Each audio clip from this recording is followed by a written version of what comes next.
Hey guys, hope everyone's doing well. It's a beautiful, beautiful rainy day kind of going on right now. So cheers. Today I wanted to talk about part 2 of is the MBA worth it? And a lot's happened since the last time I chatted. Yeah, 2 years. 2 years has flown by, and when I made that video, since I made that video, a lot of people have reached out on it. Really had a great impact on what they were thinking or looking for. So I would strongly recommend at the end of this, I'm going to give you guys some new notes, some new techniques, some things that I wish maybe I had touched on a little bit more, or things that I've learned since then that made me kind of consider like this is probably some good tips to have. So watch this till the end. Then I would go back to that part 1, that first video I made, because it is jam-packed. It's 20 minutes of jam-packed info on everything I would recommend. And I just rewatched it recently, and all the same advice, I'd give it all over again. It's the exact same stuff. So definitely watch that again as well and take notes. Okay, take notes because it is a lot of information. And since I've done that video in the last 2 years, I'll give you guys a little update. I've gotten promoted multiple times. I've worked for actually now 2 different companies since then as an executive. I also have my own business. I just bought a house, hence everything going on. And I'm getting married in 3 weeks. So lots happened. So I wanted to give you guys some additional resource as well as some other things. So we can talk about, like, first off, you need to understand your why. If you go back to the first video I talked about, I was really deciding between should I get my MBA or my, go to law school. And you need to understand why you're doing this. What is the end result you're going for? What is your starting point as well? A lot of people in the MBA program were there because they didn't know what else to do. And that's okay if you feel stuck. If you feel like, hey, I know that the MBA, other people who have this in the industry, they're gonna get there, I can leverage this. But you need to understand at least why you're going into it. Otherwise, you're gonna be going through it and a lot of the information is gonna go in one ear and out the other. You're not gonna retain the information, or it's not gonna be important enough to you. The information has to be valuable to you where it lets you sink in. Otherwise, if you're just there kind of going through the motions, you're not gonna remember it by the end of the MBA, and then you just wasted your time, okay? So you need to understand your why you're going into it. Ideally, you understand like, hey, I'm gonna use this, I'm gonna let it sink in, I'm gonna use all the philosophies, all the techniques to better my life or better my career, or I'm gonna negotiate a better salary. I see somebody walking around in the background, or something like that, okay? So always take that into consideration. The second thing was when I was learning different techniques. So let's talk a little bit about memory techniques real quick, okay? I learned significantly more from other people in my group, okay? There's a lot of people have asked me on master's degrees and MBAs online and remote, okay? I think you should go with the MBA program that resonates the most with you, but also has a proven track record. They have people who have MBA graduates that have gone on to do other things. There's a significant career placement or network involved. You look at the studies that they're doing. But I would also say that the best ones for me are a little bit of a hybrid, okay? Ones that you can either watch online and then meet in person, or at least just in person. The ones that are just online, you are missing out on a network. You're missing out on also kind of like forming small study sessions with people and getting to know them. This was a trick that I felt really significantly allowed me to learn at a much faster rate, okay? I did do the MBA full time, okay? And I was working part-time for a cybersecurity firm. I also had my own side hustle going on. So here's a few ideas that I reflected on later. Number 1, I would go to the lecture and record the lecture. I just put the, whatever that is, the voice memo thing on your phone, the voice recorder, and I would record the lecture, okay? Take notes, listen attentively, right? Listen attentively, just make sure, like, it's easy to drift sometimes. Listen attentively, put your phone in airplane mode, and then use the voice recorder so there's no distractions. and you're ready to go. You listen, you write down your notes. Afterward, you rewrite the notes as best you can. Like usually, like after a lecture, I'd go to a coffee shop. I'd write down the notes in a summarized form. You don't have to redo the whole thing, but like, what are they trying to say? You put it in your own words. Then I would re-listen to it. I would re-listen to the lecture and then write additional notes, anything I missed. Okay, so now you're getting like double whammy. You read the notes, and this is actually true scientifically. Your mind goes into an alpha state in the morning, right before you go to bed and right in the morning. So if you want to like memorize things at like ×4 capacity, read your notes before you go to bed, reread them the morning you wake up. It's going to allow you to retain more information. Then, and this is important, form a study group. Network with your colleagues. I formed a study group. It wasn't like we did it on purpose. It was just like, hey, let's all get together. And we would go into the library or a coffee shop or somewhere else, and each of us would take turns talking about what we learned, but also kind of on a whiteboard, teaching it to the group. And when you say it out loud, and I found this out later down the road, when you say things out loud, that information goes into your ear, into the brain, but also through the brain, through the bone to the brain, forming more neural pathways so you memorize it easier. Okay, as well as you're teaching it to your group. I learned way more from doing this, as well as hearing other people's perspectives, than the textbooks and the lectures. It was very, very powerful. I strongly recommend if you're doing your MBA or really any type of learning, do that. As well as you are networking with your colleagues and you're masterminding with them. And if you guys have heard the videos, I talk a little bit about that, okay? The other thing, to make it even more so, I would run through scenarios in my mind. And I did this when it was like I'm driving to school or I'm just on downtime.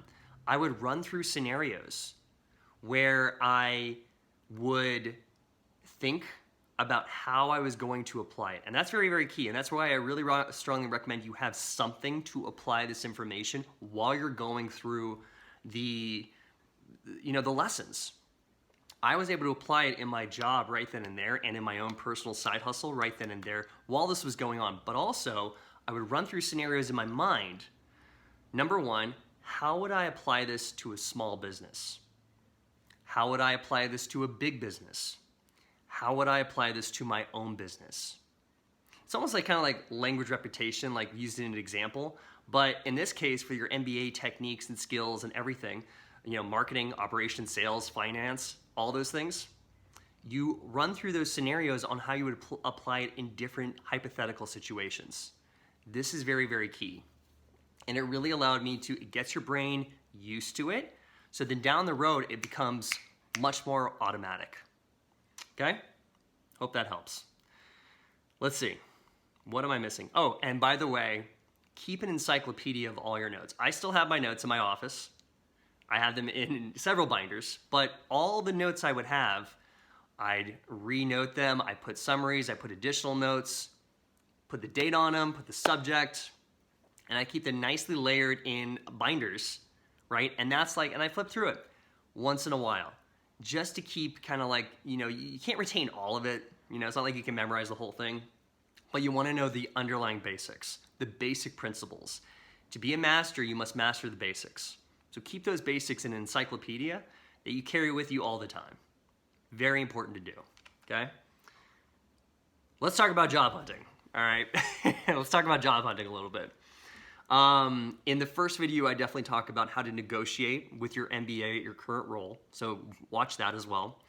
But job hunting with your MBA, I will let you guys know, it's been very interesting to also not just watch my own life, but my colleagues' lives and seeing how and I'm going to be honest, not everybody succeeded.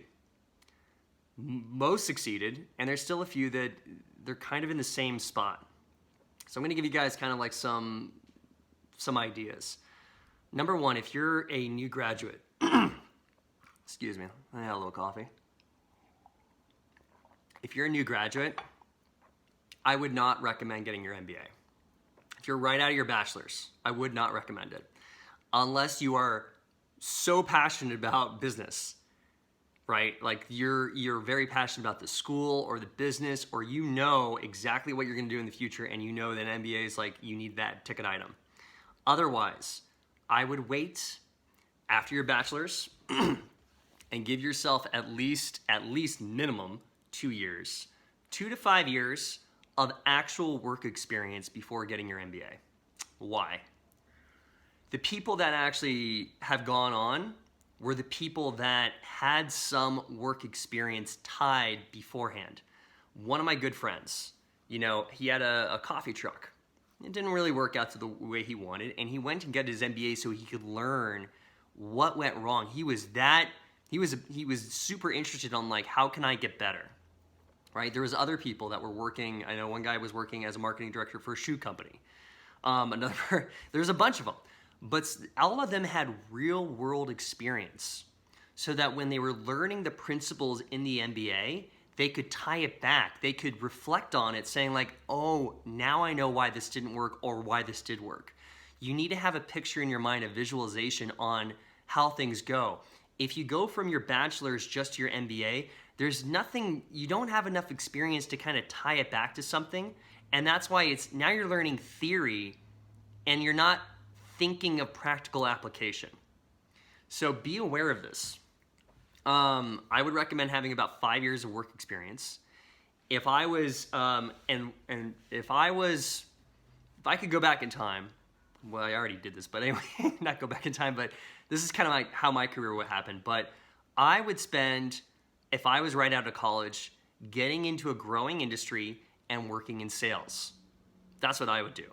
Because sales really talks about communication, and if you have selling skills, it makes, I think, kind of just like every department easier, because you got to communicate to leadership, you got to communicate to other departments. If you own your own business, you pretty much are selling your business. So I would work in sales if I was to go back and then get my MBA when I had practical, experience, and I could think about the mechanics of it. Okay, so that's number one.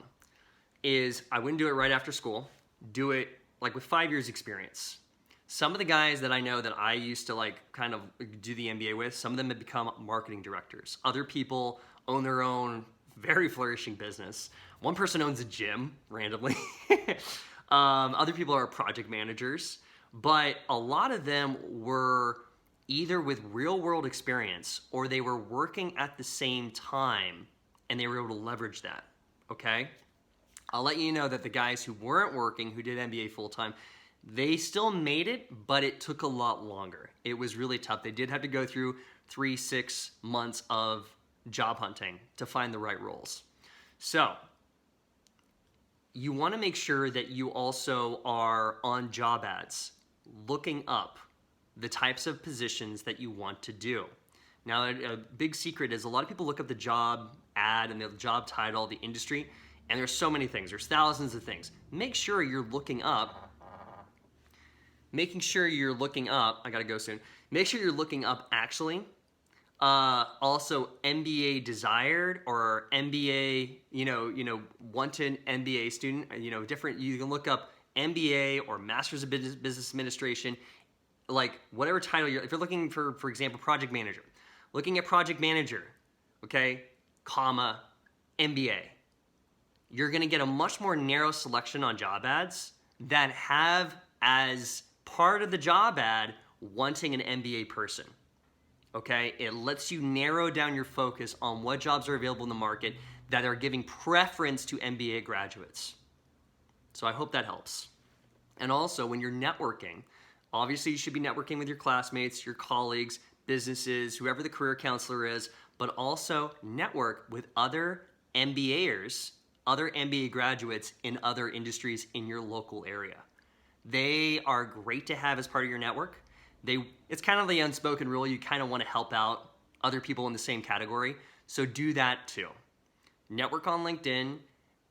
Offer like, hey, I'd love to buy you coffee and pick your brain. Or just network in some ways. But find out all the MBAs that you have in your local area and form a little community out of it. It's a great way to network that way too. Okay? Final notes, because I gotta go soon. It really can be worth it for the right individual.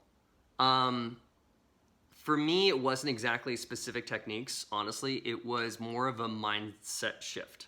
So if I had to like guess what was like one technique or one different thing like I got out of the MBA, I couldn't tell you. I could definitely tell you that it improved whatever, I had certain strengths and improved those strengths, but definitely improved a lot of my weaknesses. And a lot of my weaknesses were on kind of operations and metrics, and I got much better at it. It changed my mindset. However, I only think it's going to change your mindset if you're with other people studying the same stuff and you're bouncing ideas, as well as doing some of the techniques that I mentioned.